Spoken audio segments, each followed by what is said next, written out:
Rockin' with DJ Yungin. Check. We still in here, man. Heavy Grind Radio. DJ Yungin Show. You know what I'm talking about? We still in here. Yeah, man. So, like I said, man, this is the DJ Yungin Show live on Heavy Grind Radio. Live at the Laboratory Studios, excuse me.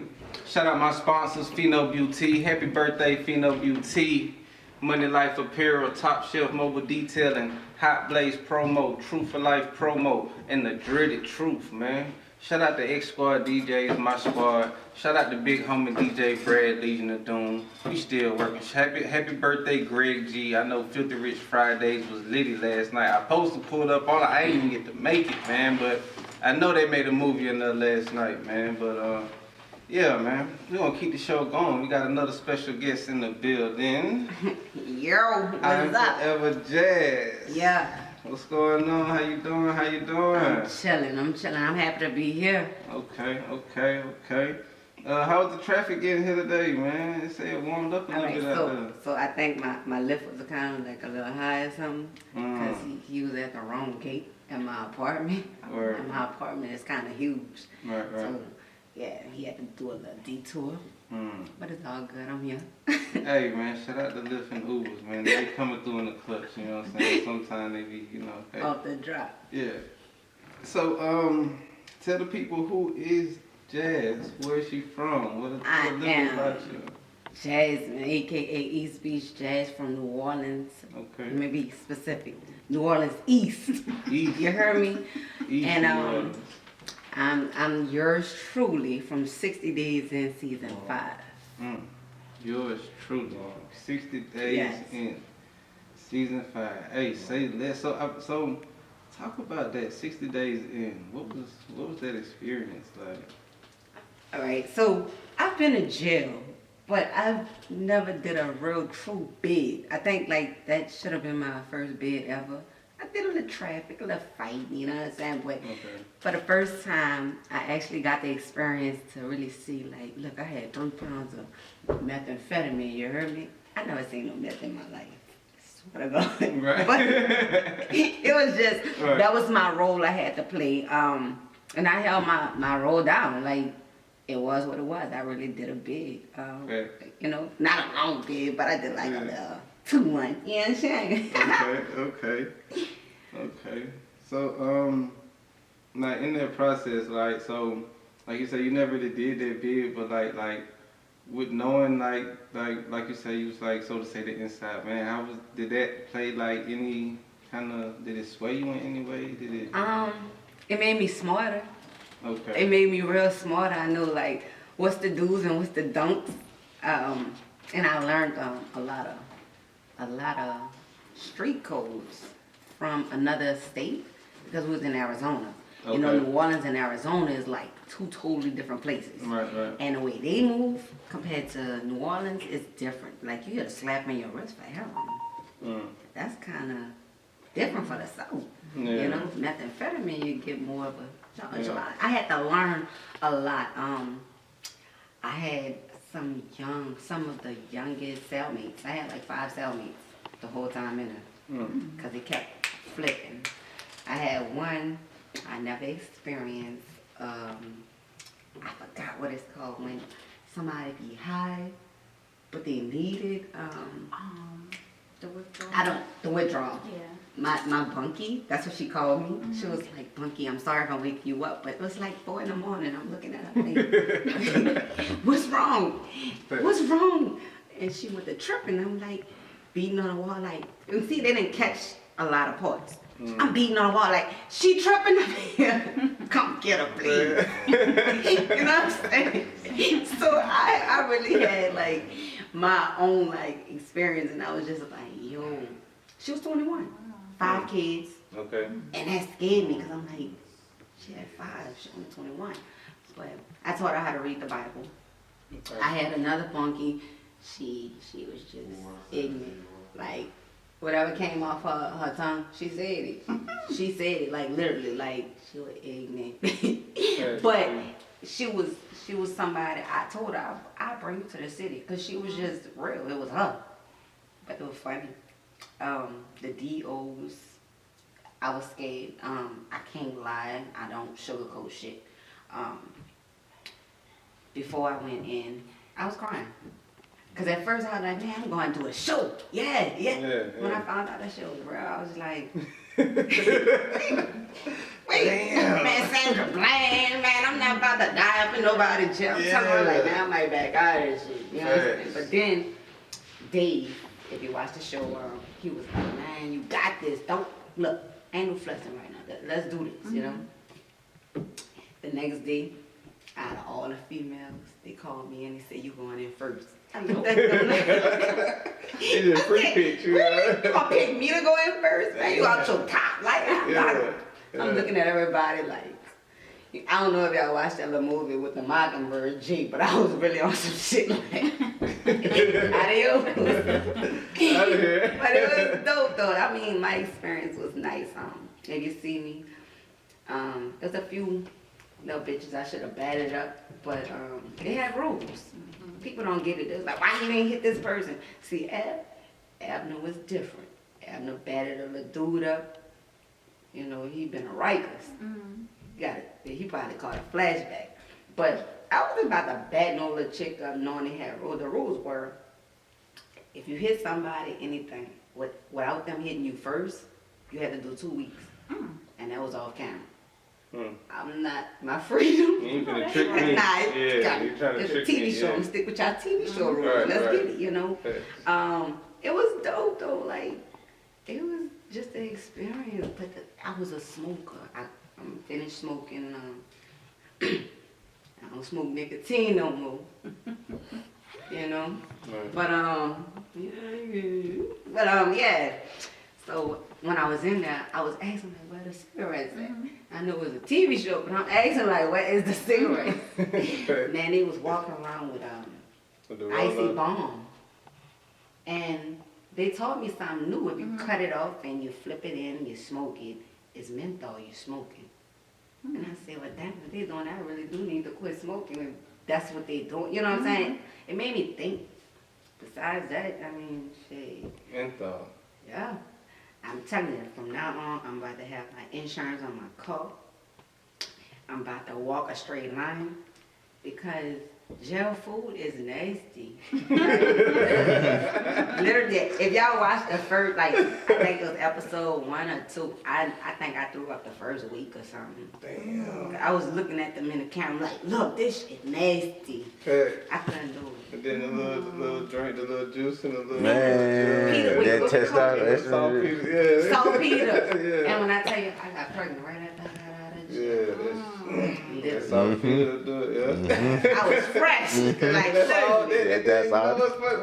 What's messed up is that's all they give you to drink. That's it. It don't matter what meal they bring you, but they be getting that saltpeter. But that saltpeter was the truth, though. I can't lie to that's you. It. I learned how to make a birthday cake out of them bitches. Man. But the little chick that I was with, Brooke and Viv, you know, you could tell they come from a decent, I ain't gonna say I don't come from a decent home, but you could tell they come from a little something because the whole time they was receiving packages. I was the only one who wasn't, but I'm from New Orleans. Where I'm from, I'm gonna survive. So I was like, all right. Then it was kind of like, I ain't gonna say they was being selfish, because I ain't gonna lie, I was getting packages and whatnot from them. Like, they'll give me chips or root beers, but I had to braid hair. I said, at least I got some type of time and shit. I was telling them, like, look, if I break Friday, I want a root beer. Everybody knew root beer was my shit. I wanted a root beer. I didn't want nothing else but root beer. So everybody was giving me root beers and Twix. But I did my thing though. Yeah. So after that, right? Did you have to like, you know, they say, regroup or you know, like have to reinsert yourself back into society? Was it like a process where you had they want you to move, not necessarily the best way for you to move yourself as a black person or whatever type of person, but it's the way that they want you to move, so it'll benefit them. So Did you have like anything you was like having to readjust with? My sleeping. Okay. The hours was so weird. Like, Yeah. we ate at, I think it was 4 in the morning. 4. Wait, let me see. It was like 7 hours apart. Yeah. And I was starving. Yeah. The timings was off. It was like 4, I think 11 or 12, then 8 that night. So you really had to really cut certain stuff up, wrap it up, and fold it and save it. Yeah, it was serious. It was real serious. But then I learned they be cheating pills, man. I didn't know what that was. I really didn't. But I ain't know nothing about switching saliva. I learned that day. Boy, I had a headache out there in the world, boy. Yeah, at the proper, you know what I'm saying? Like, I learned some stuff on some real shit. Yes. Hey man, the game is cold, man. The game is crazy, man. You gotta play the cards you be dealt. And, you know, we are the shufflers, you know what I'm saying? They don't always come back the same way how we want them, but hey, you know. So, what would you say the biggest myth or the biggest thing that people believe that is not true about like TV, reality TV? I say. A lot of people don't think that television show is real. It is 100% real and 100% edited. That's the only thing. It is real. There are different types of TV. You have scripted TV and unscripted television. That was not scripted. That was actually me when you see me. You see how I am right now? That's me on TV. Literally, like, ain't nothing about to change about that. I wanted to fight in there. They stole my PIN number. Like, I cut up. Like, that's what you get. Like, you know what I'm saying? It's like I brought me to TV. So people see who I am. You know what I'm saying? It's real. But and then that's I heard that before. Somebody say it's 100% real, but the way they edit it to make you think something. So it's really in the editing. Like they had one. I'm not gonna snitch.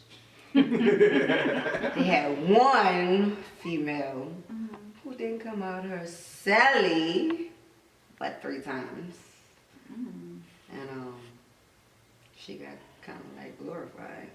You know what I'm saying? Like, but I ain't no hater. We all got playtime on a TV, so I wasn't tripping. But it was like they wanted us to speak. All right, they wanted the drama. I'm so thorough. Like, I was not about to.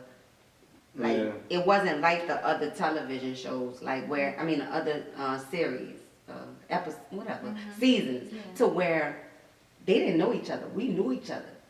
And I feel like if I know you and we going to the club, this be my first day meeting you.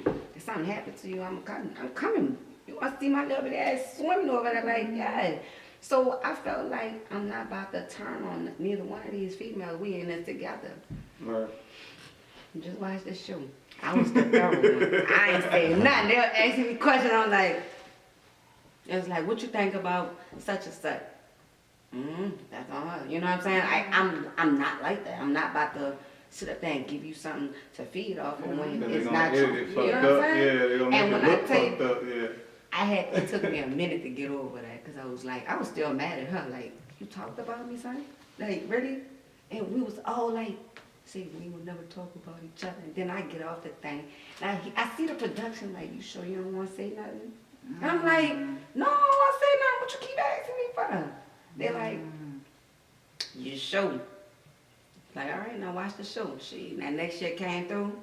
And I look at like, oh yeah, that's how she felt. Like, that's why you was asking me. I just hadn't watched it yet. Like, so I felt some type of, I was in my feelings. Damn. But you just said, damn. Yeah. That is crazy. But it was like, it was big. It was big. It was big. And it is out right now, right? On Netflix. It's actually, it started out, let me see, it came out in 2019. It was on YouTube at first. Okay. Then recently, we just hit Netflix, Hulu. Okay. Well, it's been out on Hulu, I think. Netflix, Hulu, Roku. I think every platform but HBO, I think. Okay. Okay. Make sure y'all go check that out, man. Forever Jazz in the building, Lord. man. That's Lord. That's what's up. So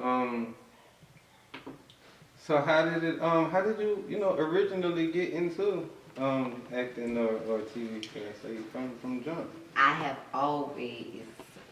always wanted to be on television. Like, it was just in me. Like, I don't know why. I'm in Lil Wayne's first music video.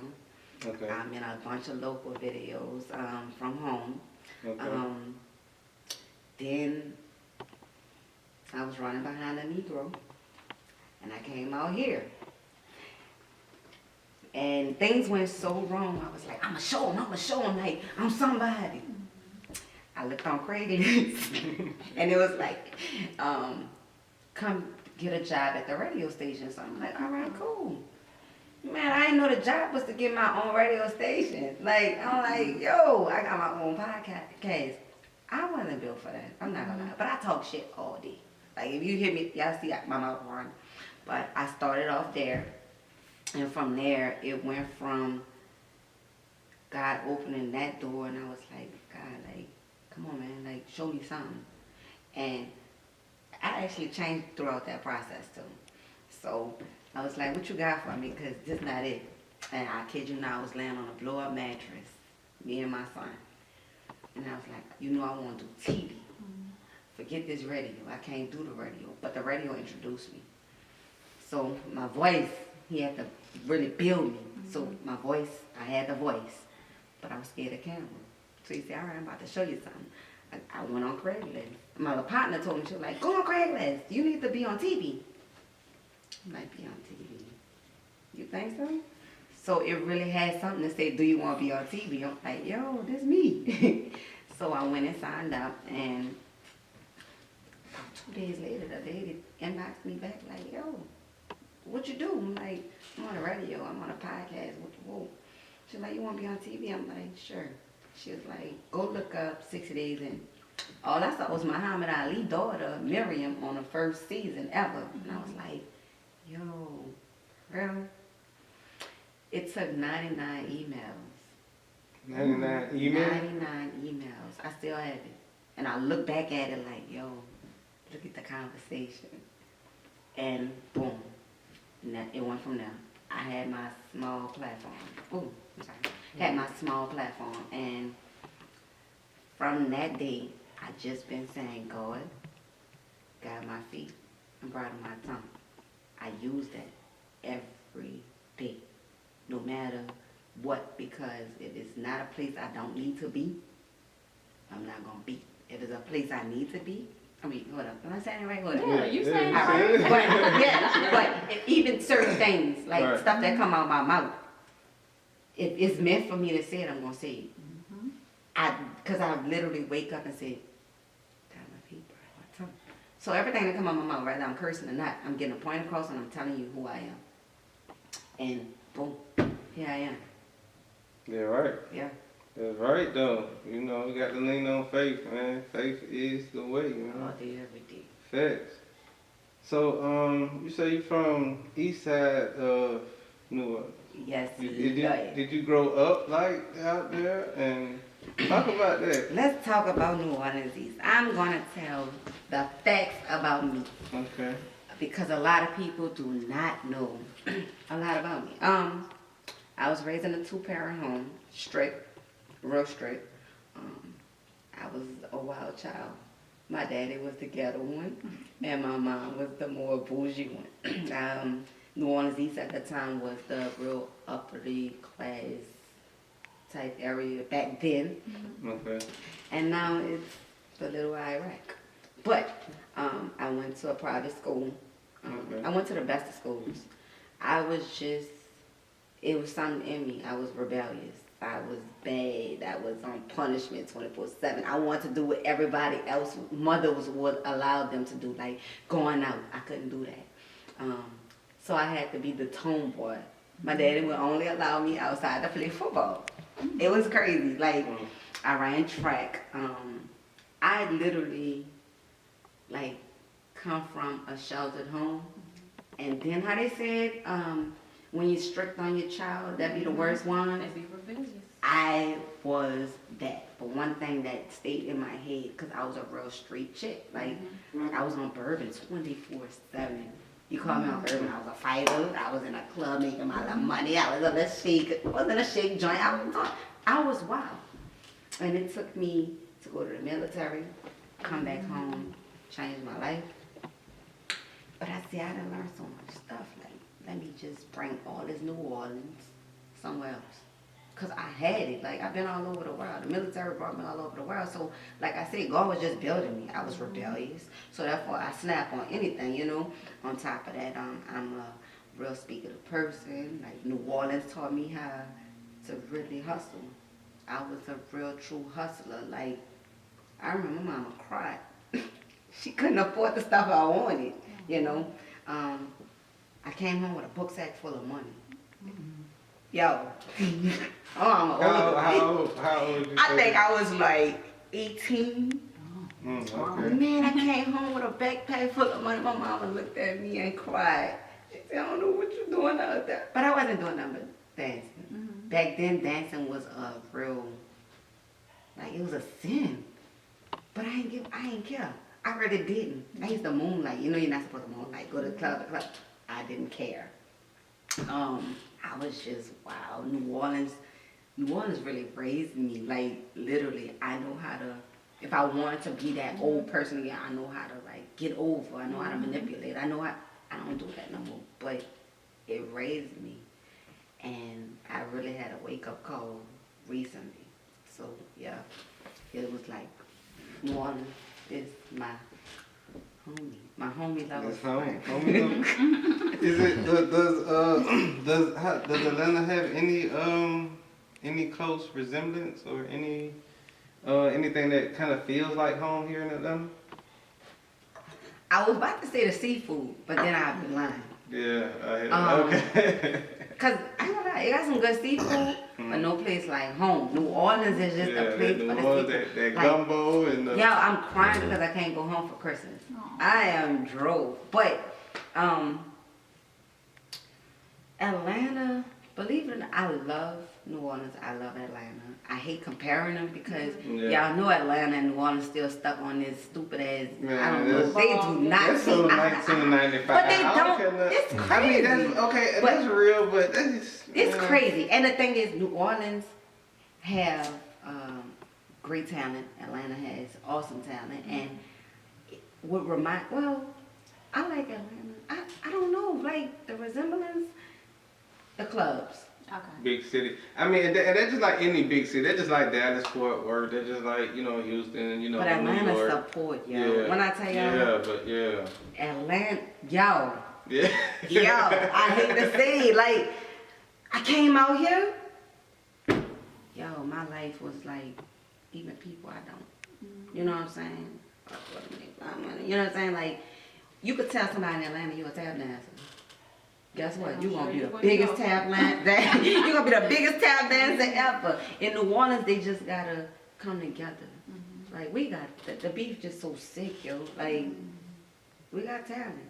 But you see everybody come out here. Cause this is where like people be like, yo, you know, I'ma help you. Like, it's a helping thing. No matter, y'all know how to put the beat to the side and be like, look, let's get this paper. I'm gonna beat your ass. I'm gonna shoot you later. You know what I'm saying? That's how it is out here. But at home, it's like, oh yeah, all right, I'm about to smoke your ass right now. Fuck that money. You know what I'm saying? But it's it is what it is. But New Orleans and Atlanta, they are the most amazing like cities in the United States if you pay attention. Right. The greatest, believe it or not.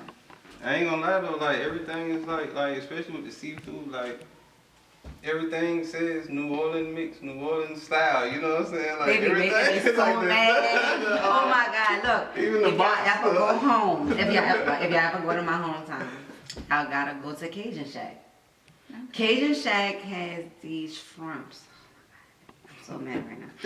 But it got garlic on it. Oh, wow. And I really buy the shrimp, not even much to eat the shrimp, to suck the little garlic and cheese off the shrimp. It's good. Oh, wow. And I think they tried to do it. I think by my house down out here they had something called crab Crab shack? Juicy Crab. Juicy Juicy Crab. Crab. Yeah. And Okay. they tried. They tried. So they tried, but They it tried, ain't but close. it ain't. You said they close. Nah. If you think Juicy Crab good, you said they ain't got nothing on what Cajun shit. I am forever jazz in the building, man.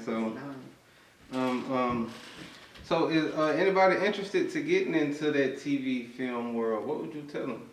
Oh man. How would they go about doing All right. So what people don't realize, and it's meant for me to say this because I've been wanting to say this. All right. So what people don't really realize, they look at like podcasts. They be like, oh, look at the numbers, and I'm like, it's a network. I network my ass off to get where I am. Like, all right. So I come on your show. Yeah, I have a little platform, right? So what I'm thinking, you gonna go off of your radio station, right? Off the muscle, People right. looking at, oh, he only got 1,300. Oh, this person only got 803. And you gotta think about it. It don't matter. It don't matter because you know somebody that I don't know that's probably up there already. You know somebody. It's a network. For the TV network. Okay. And I took acting classes with Jim Gleason, gang. I think he was on 12 Years a Slave. Okay. I did that for quite some time, and I worked my butt off. Like, people probably think I'm crazy, but I literally sit in the mirror and I look at my facial expressions. I read lines. I memorize monologues. I do a lot of stuff to make sure that I am going to be the greatest. Like, I put faith in myself. Right. For the ones that are trying to become actors or get on TV, everybody had their time. I'm 38. I've been doing this since I was 15. I've never had this much of an open field. But like I tell you, it's timing, network, and believing in yourself. And stop judging. You can't judge. Because guess what? The people who gave up on me and wouldn't help me, I bet you they thinking like, well, damn. What was I thinking? You know what I'm saying? Because a lot of people, when I was on the radio, people would not, nobody supported me. Yeah. I'm telling y'all, like, I used to be going hard. I used to represent, especially my city. You know what I'm saying? I want to introduce people to our music because we got some music that's real dope. Right. The support was not there. My support came from out here. Keep grinding. But it's a grind. Yeah. That's what's up. That's real. So, talk about acting class. What is acting class? What did you learn from acting class? I heard you say something about facial expressions, but can you talk a little Let bit me about speak that? about the acting classes because my teacher told me I was ghetto. Alright, so let me see. Acting classes, you learn when to cry, when not to cry. You learn about the stopping points. You learn about you learn how to be real and how to be fake. But believe it or not, you really just being you. You're pulling out stuff that you never knew about yourself. Like, a lot of people, I'm real. I bet you ain't know you was fake too. Huh? Like, you know what I'm saying? Like, I remember I tried to, all right, so my teacher was giving out scripts to read, and we do it on camera. And this script was real soft. I tried. Teacher pulled me to the side. He was like, yeah, about that script. You're just gonna have to try out for more dramatic or hard roles. Because I am just not built for the soft stuff. Like, and I guess it goes back to my lifestyle. I'm not saying I'm the hardest, I'm not, but the stuff I've been through in the military, it showed me how to just be hardcore. Like, I got a hard shell. Like, that's probably what I'm single too. I'm done. Like, I'm really, you know what I'm saying? But it's acting classes, everybody needs that. I mean, unless you just want to stick into reality. And what I found out about reality and being in movies, they're two totally different things. Talk about that. What's the difference? The difference is you're not going to get any credits. I was thinking, oh, I'm on a reality show. I'm about to get in a movie and this and that. You don't get It no was like, credits. what?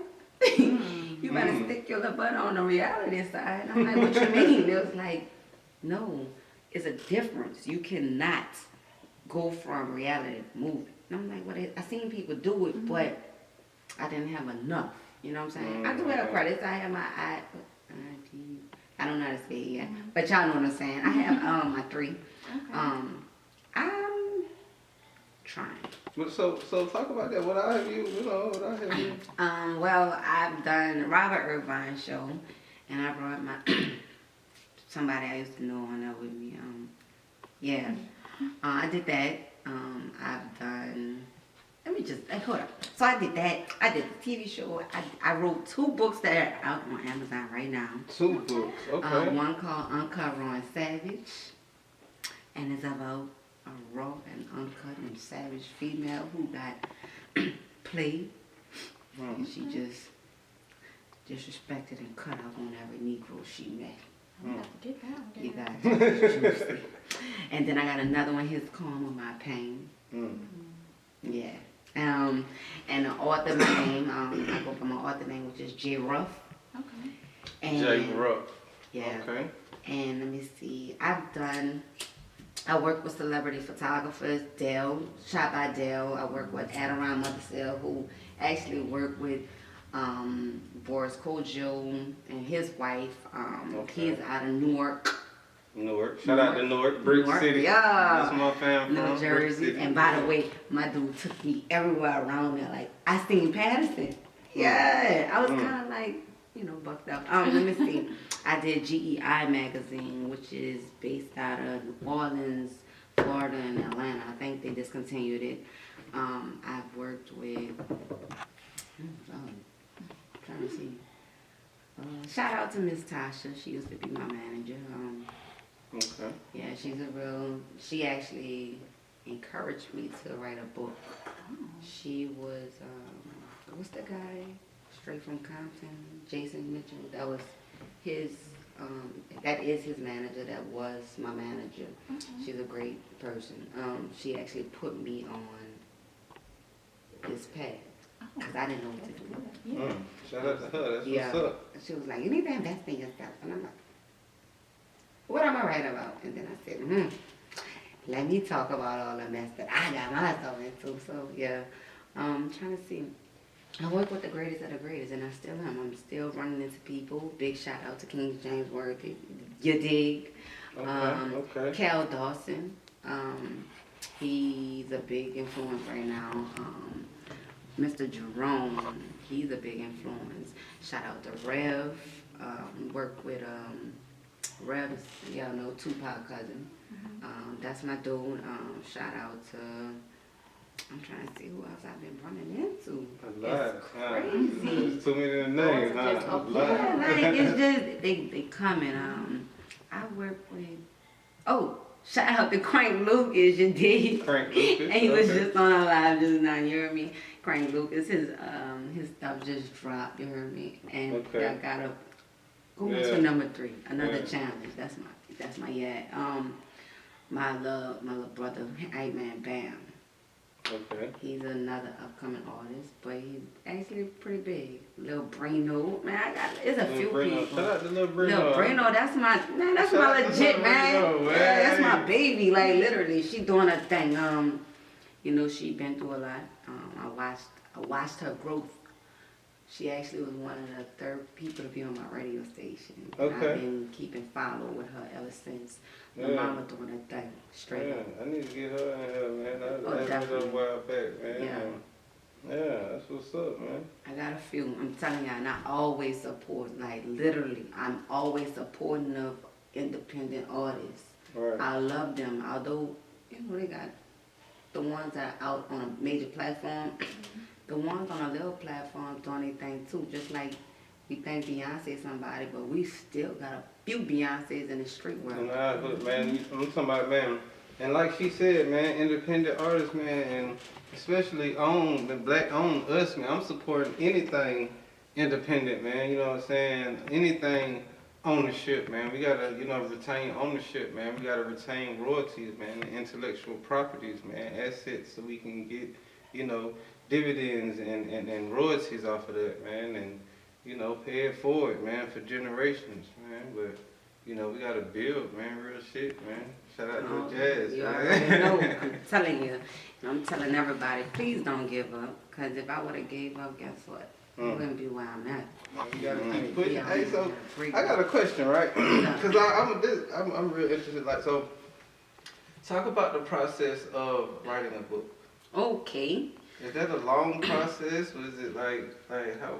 All right, so people don't be wanting to give out the tea, but I will because I was once somebody who was lost and letting people play on my intelligence. It's not hard at all. Based on your writing, these computers are smart as I don't know what. So you really don't have to pay nobody to do your editing. Right. But I should have paid somebody for my second book. I ain't gonna lie. But you write your book. There are rules. You go by different sizes of the book, depending on the size. It could be a 5x9, 5x3, 8x3. It depends on the book. Okay. Dimension. Once it depends on that. And then you have to align your stuff accordingly. All that is on Google. Page by page. Everything is on Google. Right. The setup. Now, if you want to get you a dope, cover or something, you know what I'm saying? You just go, matter of fact, nowadays everything is on social media. You put it on your page. Who do this? Yeah. Right. You got somebody. Photoshop and That's it, Illustrator you know what and I'm put you a saying? cover together. Yeah, I could do On that. top of Hey. that, they have different platforms of putting your book places like Amazon. Amazon actually distributes your book all over the world, all over the nation. Yeah, from China, from just name it. It's there, So is it like an ebook, or they actually will send I actually out? just did digital and books, Okay.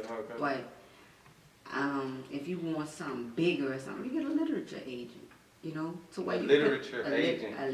Yeah, I'm saying that right. Literature agent, yeah. And dope, you dope. bring they actually help you distribute out of Walmarts and Targets and Costco's, and that's when you get on a bigger platform. I didn't go that far because, believe it or not, if y'all hear what I've been saying, I've been jumping all over. Like, I do all type of stuff, so I wasn't really focused on that. I was like, hey, I got a book out. There you go, and start selling. You know what I'm saying? If I really wanted to take it further, I would have got a literature agent, but I don't. I'm just living my life and going with the flow. Whatever God want me or what He tell me, that's what I'm going to be straight up. That's dope. That's what's up, man. And Jazz in the building, man, dropping off some jewels, man. Yeah. So, what's your opinion on the current state of the culture? All right, y'all. Why y'all doing it? This is like the hardest thing. All right. Because I speak and my brain is like, I speak my mind. And look, to everybody out there who follow me, don't try to beat me up or nothing when I speak. It's So real this organic. Is real shit. Yeah, And this how I feel. I love that fact. All right. So the culture now, 2020 has brought out the fake and the real. Yes, ma'am. 2020 has showed who's your friend, who isn't. 2020 has showed who, how, and why. 2020 has showed that you don't need education to become president. 2020 has showed it's your friends that will kill you. 2020 has showed, and I'm speaking, the reason why I'm saying 2020, because that's the culture now. So 2020 has showed that we are being challenged by ourselves. 2020 has showed We're being challenged by ourselves. I had to repeat that one. That's a fact. Showed me I am great within myself. But how many others believe that they are great within themselves? 2020 has showed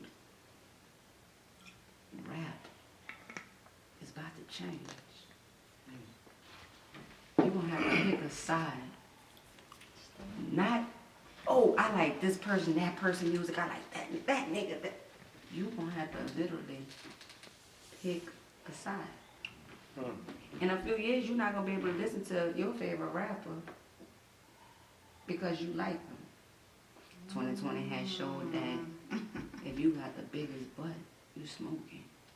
2020 has shown if you got the most likes, you popping. 2020 has shown numbers mean everything, but the people who got the lowest and the little amount of numbers doing the most. Hold on, I gotta. Y'all ain't just hear what she said, man. Y'all looking at they looking at these fluctuated numbers and all these fake followers, and they gassed up off the hype, but the folks who really grinding out here putting in that work though, and folks who getting overlooking, but hey, what? 2020 has also showed that when a Negro comes from nothing to be something and begin to be something, they don't look at the females who been there, you know what I'm saying? Who watched them become something out of nothing. Facts. They go get the ones that don't know what it is to have the lights cut off, to have no water, to have no food, to have to steal to get what they want. You know what I'm saying? Like, they don't get the ones who went through the struggle. They get the ones that been sheltered. And believe it or not, I was sheltered and I still went through the storm. So I know what it's like to not have. I know what it's like to be homeless. I know what it's like to be out on my butt. So when you say what has everything shown me or what I think of the culture, I think the culture is really like about to be demolished. Because look at the rap. Look at it. We looking at the Nas's and I don't much want to compare like the new rappers because that's the new generation. I'm not a hater. I'm never a hater. But what are they speaking of? Like right now we got a bunch of drug heads running around here. Like, boy, if you pill popping, you a shit. But if you speaking on don't kill your little partner because he gonna pull you up. Oh, they gonna smoke you. You talking about the real shit down on the head. I'm a realist. Hey man, all them my boy man, Young Miser man, like he say man, the love be so fake, but the hate be so real, man. That's a fact. Man. Yeah. Like it's really real out here and it's sad to say, but stay dangerous. Hey. But hey, stay dangerous. Long to that boy Nip, man. Facts. Stay safe, but stay dangerous. Facts. Yeah. Forever Jazz in the building, man. Dropping off jewels, man. So you think now the culture is worse than compared to how it was before then? I got 3 children. It's watered down. Boy, I got 3 children. Yeah. I don't much know. Like I'm begging God to give me 50 years of extra life, cause I don't want nobody running over my children or hurting or harming my children because these children nowadays. What? I think, but I got a 1-year-old. I think I'm about to show him how to shoot a gun at 3. You know what I'm saying? Like it's really like that. Like, yo. And recently I had a situation where somebody pulled a gun out on me. Shout out to her. Bitch, you got that. But I ain't about to shoot you back. Look, I got too much to live for. But if any given day you put them damn hands up, boy, I'm gonna dog them. You know what I'm saying? Like I was brought up off of putting them hands up. I don't need no gun. A gun is for a scary person. Even when I was in overseas, when I was in Iraq and we had to pull out the M16, I am trained on every weapon you can possibly think of. I refuse to pick up a gun right now. And I think God is my protector and my shield. That's it. But I'm raising my children how to protect themselves. It's that bad. Really? That's what I'm talking about. It's crazy out here, man. Is it? Man, Forever Jazz in the building. Tell the people where they can follow you at, man, where they can tap in with you, how to collaborate, how to work with you, and all that good stuff. All right. You can follow me on IG. I have 2 IGs. The first one is Author J. Ruff. J. Ruff. On IG and Instagram. My second page is I am the number 4 EVAJAZZ. I'm Forever Jazz. My Facebook is Enumsage Ruffin. My first name backwards ENEMSHJ Ruffin RUFFIN. Shout out to David Ruffin. You're dead. You see your cuz boy. Let me see. Twitter, The Real 60 Days in Jasmine. At ENEMSEG. Snapchat, East Beach Jazz. Yeah. For sure. Hey, man. Don't forget where you heard it first. Right here live on Heavy Grind Radio. It's the DJ Yungin Show. Shout out to Laboratory Studios, man, for having us, man. Y'all tap in at the Laboratory Studios. Y'all make sure y'all tap in at Mookie Assets, man. Photo shoots, t-shirts, studio, record time, podcast space. You name it, tap in. Shout out my sponsors, man. Pheno Beauty, Hot Blaze Promo, True for Life Promo, Money Life Apparel, and Top Shelf Mobile Detailing, and the Dreaded Truth. Man, y'all know what's going on, man. Shout out one time for my chef, man. He couldn't make it through this week. Hippie Head Chef ATL, man. But yeah, man, we live. We'll be back in a minute.